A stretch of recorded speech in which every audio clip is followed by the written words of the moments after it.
नमस्कार दोस्तों।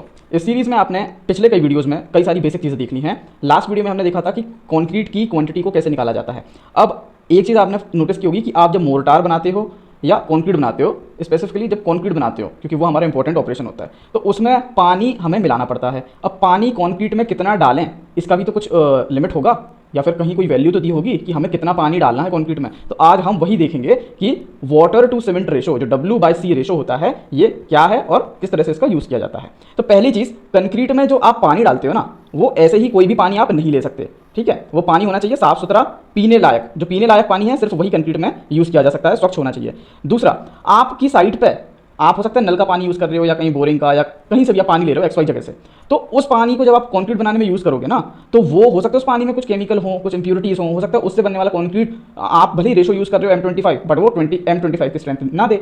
तो इसलिए IS कोड क्या बोलता है कि आप जो भी साइट पे पानी यूज़ कर रहे हो, उससे आप 3 क्यूब्स बनाओ। ठीक है, फिर सेम ग्रेड के आप 3 क्यूब्स डिस्टिल्ड वाटर का यूज़ करके बनाओगे। तो मान लो जो 3 क्यूब आपने बनाए थे नॉर्मल साइट का पानी यूज़ करके, उन तीनों की 28 दिन के बाद टेस्टिंग की तो स्ट्रेंथ आई A1 A2 A3। ठीक है, इसी तरह जो आपने डिस्टिल्ड वाटर से 3 क्यूब बनाए थे, उनकी टेस्टिंग की 28 दिन बाद, तो उनकी स्ट्रेंथ आई B1 B2 B3। तो अब IS कोड ये बोलता है कि जो A1 है, A2 है और A3 है, ये या तो बराबर हो या ज्यादा होना चाहिए with respect to 90% of the B, 90% of the average of the 3 cubes which were made by distilled water। Distilled water का यूज करके जो 3 क्यूब बनाए थे ना, उनकी स्ट्रेंथ का एवरेज जो है उसका 90% उतना तो होना ही चाहिए आपकी इन 3 क्यूब्स की स्ट्रेंथ, या उससे ज्यादा होनी चाहिए। ठीक है, अगर ऐसा है तो आप साइट पे जो पानी यूज कर रहे हो वो आप कर सकते हो, नहीं तो आपको कहीं से फिल्टर्ड पानी लाना पड़ेगा, अच्छा साफ सुथरा।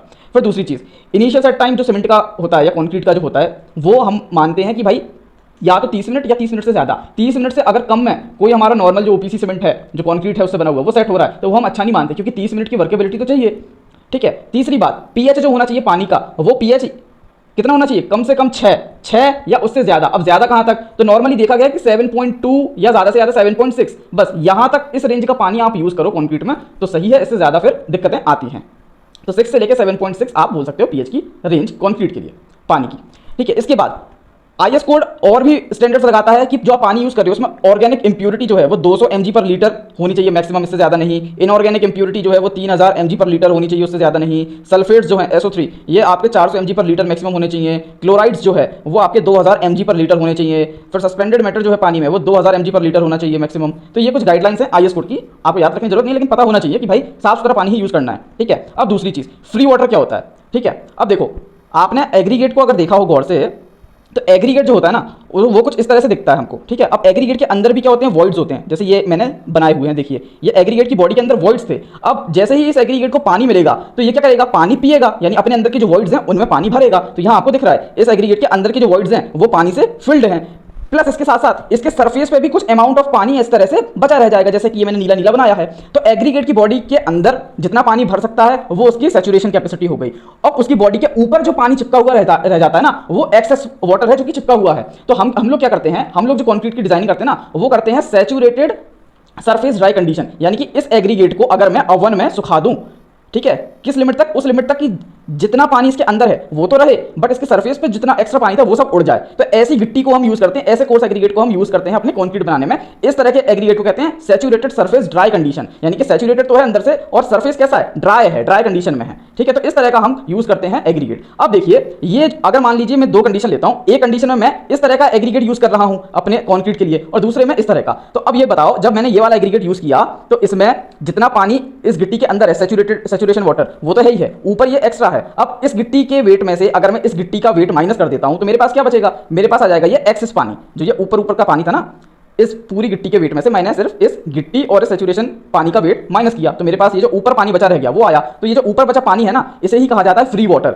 ठीक है, इसे ही कहा जाता है क्या, फ्री वाटर। फ्री वाटर क्या है, difference between mass of wet saturated aggregate sample, यानी कि ये minus saturated surface dry condition वाला एग्रीगेट। ये तो ये जो ऊपर का नीला नीला पानी है ना, जो गिट्टी के ऊपर एक्सेस मात्रा में बचा हुआ है, वो निकल के आ जाता है, उसे कहते हैं हम फ्री वाटर। अब फ्री वाटर क्या होता है, water that is not consumed during the hydration reaction. जब कंक्रीट में हम लोग ड्राई जो पाउडर फॉर्म में सीमेंट, सैंड, एग्रीगेट ये डाल देते हैं, तब इसके बाद फिर हम पानी डालते हैं ना, तो कुछ पानी जो है वो हाइड्रेशन रिएक्शन में कंज्यूम हो जाता है, और कुछ पानी उसके बाद भी कंक्रीट में बचा रहता है, जो कि कुछ समय बाद इवोपोरेट होकर निकल जाता है और अपनी जगह पे छोटे छोटे वॉइड्स छोड़ देता है। ठीक है, तो वही पानी फ्री वाटर कहलाता है, जो कि हाइड्रेशन रिएक्शन में कोई कंट्रीब्यूशन नहीं देता, बट कंक्रीट में मौजूद रहता है, तो उस पानी को हम लोग बोल देते हैं फ्री वाटर। तो ये था कंसेप्ट फ्री वाटर का। ठीक है, अब आगे चलते हैं। अब W/C रेशो, तो W, ये जो W लिखा है ना, इसका मतलब वाटर डिवाइड बाय सीमेंट का रेशो। अब मान लो ये कोई नंबर मैं आपको दे दूं, मैंने बोल दिया W/C ratio is equal to N। अब मुझे अगर वाटर कितना मैं लूं ये पता करना है, और मैंने आपको C की वैल्यू दी है, यानी सीमेंट आप कितना लोगे ये मैंने बता दिया, तो वाटर की क्वांटिटी आप निकाल लोगे ना, C को यहाँ मल्टीप्लाई में भेज दोगे तो आपके पास वाटर निकल के आ जाएगा। इसका रिवर्स भी कर सकते हो कि अगर मैंने आपको वाटर की क्वांटिटी दी है तो आप सीमेंट की क्वांटिटी निकाल सकते हो। तो इसलिए W/C रेशो ये जो नंबर है ना, ये बड़ा ही इंपॉर्टेंट होता है, ठीक है। अब W/C रेशो हम लोग लेते कैसे हैं, तो W/C रेशो पहले तो आप ये देखो कि आप जो सीमेंट यूज कर रहे हो क्या इसमें सप्लीमेंट्री सीमेंटीशियस मटेरियल है। देखो एक सीमेंट होता है नॉर्मल OPC सीमेंट जो हम लोग यूज करते हैं, दूसरा आजकल क्या आने लगा ना, या तो हम खुद मैनुअली फ्लाई ऐश मिलाते हैं सीमेंट में उसको इको फ्रेंडली बनाने के लिए, थोड़ा इकोनॉमी करने के लिए, है ना, हमारे पूरे प्रोजेक्ट में, या फिर हम उसमें ग्रेनुलेटेड ब्लास्ट फर्नेस स्लैग मिलाते हैं या सिलिका फ्यूम मिलाते हैं, कुछ ऐसे सीमेंटीशियस मटेरियल हम उसमें सप्लीमेंट की तरह मिलाते हैं। तो ये चेक करो क्या आपके सीमेंट में सप्लीमेंट्री सीमेंटीशियस मटेरियल है, अगर हाँ तो आप ये वाला प्रोसीजर यूज करोगे W/C पता करने के लिए। कौन सा, IS कोड 456/2000 में जाओगे, टेबल नंबर 3 देखोगे कि कौन सा एक्सपोजर कंडीशन आपके लिए सूटेबल है, उस एक्सपोजर कंडीशन के बेसिस पे आप टेबल नंबर 5 में जाकर पता करोगे कि भाई आपका W/C रेशो क्या होना चाहिए, ठीक है। अगर आपके सीमेंट में सीमेंटीशियस मटेरियल नहीं है तो आप IS कोड 10262/2019 के फिगर नंबर 1 में जाओगे और वहां ग्राफ है, उसमें आप अपना कैरेक्टरिस्टिक स्ट्रेंथ के बेसिस पे W/C रेशो पता कर लोगे फ्रॉम द ग्राफ। ये दोनों तो करोगे ही आप, तीसरी जो चीज है ना वो आपको करके रखनी है साइड में, ठीक है। ये तो करनी ही है, टेबल नंबर 4 IS कोड 10262/2019, इसमें water content per metre cube for 50 mm slump, और उसके आगे भी आपको करेक्शन करके आप निकाल सकते हो, वो दिया हुआ है। तो इसको भी हम लोग देख लेते हैं अभी, ठीक है।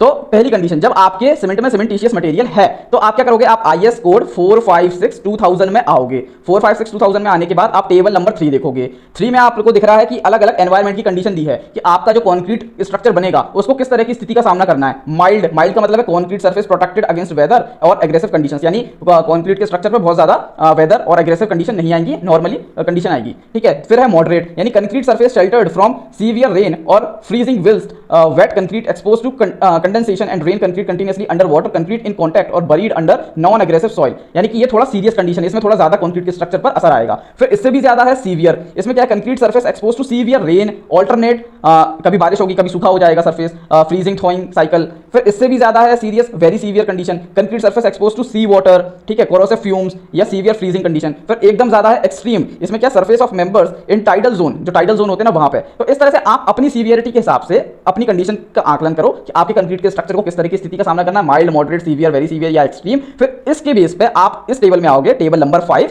Same IS code 456/2000। टेबल 5 में आओगे, आप अपना कंडीशन एक्सपोजर का ले लोगे, मान लो सीवियर ही लिया, सीवियर लिया। अब अगर आप PCC कर रहे हो तो इसमें आप देख लो कि भाई सीवियर लोगे तो आपका सीमेंट कंटेंट जो है वो आप जो भी प्रोजेक्ट बना रहे हो या जो भी इंजीनियर है वो सेट करके देगा कि पर क्यूबिक मीटर आपका कम से कम मान लो 300 kg सीमेंट रहना चाहिए, या पर क्यूबिक मीटर आपका 410 kg सीमेंट रहना चाहिए। इस तरह से इंजीनियर देता है। तो यहां पर आप देख लोगे टेबल में कि भाई मिनिमम जो रिक्वायरमेंट है वो पूरी हो रही है। मान लो मेरे प्रोजेक्ट में है कि करीबन 250 kg पर मीटर क्यूब मुझे सीमेंट लेना पड़ेगा। तो मैं सीवियर में आया, मैंने देखा सीवियर में कितना बोल रहा है, मिनिमम सीमेंट कंटेंट kg पर मीटर क्यूब 250, हाँ मेरा 250 है। अब मैं आगे बढ़ा, मैंने देखा कि इसमें कितना दिया है, free maximum free water cement ratio 0.5, ठीक है। तो वाटर टू सीमेंट रेशो मुझे पता चल गया 0.5 है, और मेरे क्योंकि इंजीनियर ने मुझे बोला हुआ है कि भाई आपको कितना सीमेंट लेना है, मिनिमम कितना, 250, तो मैं यहाँ लग दूंगा 250। तो वाटर की क्वांटिटी निकल के आ गई 0.5 इंटू कर दूंगा 250, तो 0.5 इंटू 250 करूंगा, 0.5 इंटू 250 यानी कि 125 किलो पानी मुझे लग जाएगा, ठीक है। इस तरह से आप इस टेबल को यूज कर सकते हो। अब मान लो RCC का है स्ट्रक्चर, सीवियर कंडीशन में RCC है। मान लो मेरे इंजीनियर ने बोला कि भाई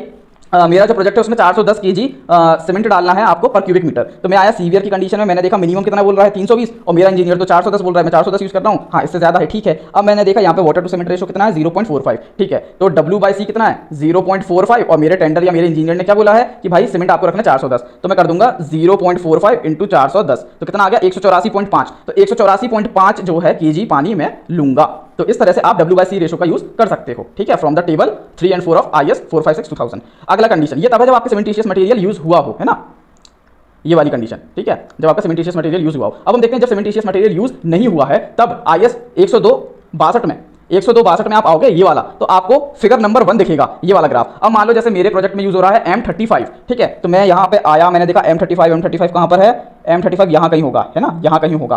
तो मैंने यहाँ पे सेट किया M35 और फिर देखिए नीचे पड़ी है वाइल यूजिंग PPC। मैं मान लीजिए मेरे प्रोजेक्ट में PPC सीमेंट यूज़ हो रहा है, पोर्टलैंड पोज़ोलाना सीमेंट। तो मैं 35 पे आया और यहाँ बोल रहा है कि अगर PPC यूज़ कर रहे हो तो कर्व नंबर 2 को यूज़ करो आप, ठीक है। तो ठीक है, मैंने कर्व नंबर 2 कौन सा, बीच वाला। तो मैं यहाँ 35 की सीध में आया और यहाँ पे ये कर्व इंटरसेक्ट हुआ और यहाँ पे मैंने परपेंडिकुलर नीचे डाला। तो यहाँ पर कितना होगा, अगर ये 0.4 है, ये 0.45 है, तो ये होगा 0.43, अप्रॉक्स मान सकते हैं ये 0.43 होगा। तो मुझे यहाँ से पता चल गया कि W/C रेशो मेरा कितना आएगा, 0.43, ठीक है। अब मेरे प्रोजेक्ट में मेरे इंजीनियर ने बोला कि आपको पर क्यूबिक मीटर कितना सीमेंट लेना है, 410। तो मैं यहाँ से ले लूंगा अगेन 0.43 इंटू 410। तो मुझे पता चल गया मुझे पर क्यूबिक मीटर कितना पानी डालना है, 176.3 kg। इस तरह से आप इस ग्राफ का यूज कर सकते हो। अब जो तीसरी चीज आपको हर बार ही करनी है वो क्या है, आपको आना है table number 4, same IS code 102/62/2019 में। अब इस टेबल में क्या है ना, मैक्सिमम एग्रीगेट साइज जो होता है, जैसे कि 10 mm, 20 mm, 40 mm। तो 20 mm जनरली हम जो बिल्डिंग कंस्ट्रक्शन करते हैं उसमें 20 mm का यूज करते हैं, है ना, 10 और 20 का। तो देखिए 20 mm मैक्सिमम साइज अगर एग्रीगेट आप यूज कर रहे हो ना, तो वाटर कंटेंट कितना है, 186 kg पर मीटर क्यूब। इतना पानी आप यूज करोगे। ये कब है, ये 50 mm स्लंप के लिए है, ठीक है। अब मान लीजिए मेरे प्रोजेक्ट में जो स्लंप दिया हुआ है ना, वो मुझे अलाउड है 120 mm का। इस टेबल में ये जो 186 kg पानी दे रखा है, ये है 50 mm स्लंप के लिए, ठीक है। तो ये जो मेरा स्लंप है वो इस 50 mm से कितना ज्यादा है, तो सब्ट्रैक्ट कर दूंगा। 120 में से 50 गए 70। तो ये जो 70 है ना, इस 70 में मैं देखूंगा कि 25 के स्लॉट कितनी बार आ रहे हैं। तो 70 को डिवाइड कर दूंगा मैं, 70 डिवाइड बाय 25, 2.8 बार आ रहे हैं ऐसे स्लॉट। तो अब कैलकुलेशन कैसे करूंगा मैं मेरे वाटर कंटेंट की, 186 जो इस टेबल में दिया हुआ है प्लस करूंगा मैं 3% ऑफ 186, कितने बार, 2.8 बार। तो यानी 2.8 इंटू 3, यानी 2.8 इंटू 3%, 3% किसका, 186 का, यानी कि ये एक्स्ट्रा है करेक्शन, और प्लस दिया कितना टेबल में, 186। तो ये करेक्शन 15.624 और प्लस 186 टेबल में दिया था। तो 120 mm स्लंप के लिए मैं यूज करूंगा 201.624। तो अब मुझे पता चल गया कि भाई पानी कितना यूज करना है। आई होप आपको क्लियर हुआ हो। अब लास्ट में देखिए, टॉलरेंस सीमेंट का जब आप क्वांटिटी नापते हो ना, वो बाय वेट होता है। तो उसमें +-2% का of the cement quantity tolerance चलता है, यानी +-2 आप कर सकते हो। उसका वजन हो सकता है 2% कम नाप दो, हो सकता है 2% ज्यादा नाप दो। इसी तरह एग्रीगेट, एडमिक्सचर और वाटर के केस में जो टॉलरेंस लिमिट है ना, वो +-3% है, ठीक है, ये याद रखिएगा। लिमिटेशंस, जो रिटार्डर होते हैं, रिटार्डर क्या होता है, कंक्रीट में रिटार्डर डालोगे तो वो उसका सेटिंग टाइम और बढ़ा देगा, यानी और देर में सेट होगा, ठीक है। तो इनकी लिमिटेशन जो है ना, वो है 0.5% ऑफ द सीमेंटिशियस मटेरियल, इतनी क्वांटिटी लिमिट की गई है। इससे ज्यादा यूज करना तो फिर इंजीनियर का सिविल साइन चाहिए होगा, ठीक है। प्लास्टिसाइजर जो है, इनकी लिमिट सेट की गई है 1% of the weight of cementitious material. इसी तरह सुपर प्लास्टिसाइजर जो होते हैं, ठीक है, तो इनकी जो लिमिट सेट की गई है वो है 2% of weight of cementitious material, ठीक है।